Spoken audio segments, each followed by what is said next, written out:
9.21. The Marina Trench is located in the Pacific Ocean, and at one place it is nearly 11 kilometers beneath the surface of water.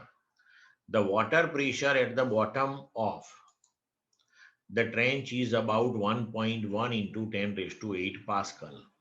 A steel ball of initial volume 0.32 meter cube is dropped into the ocean and fall to the bottom of the trench.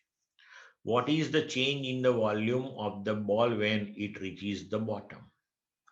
Now pressure changes at the bottom, that is 1.1 into 10 raised to 8 Pascal. Bulk modulus, that is 160 into 10 raised to 9 Pascal for steel. Initial volume, that is 0.32 meter cube, and we want change in volume.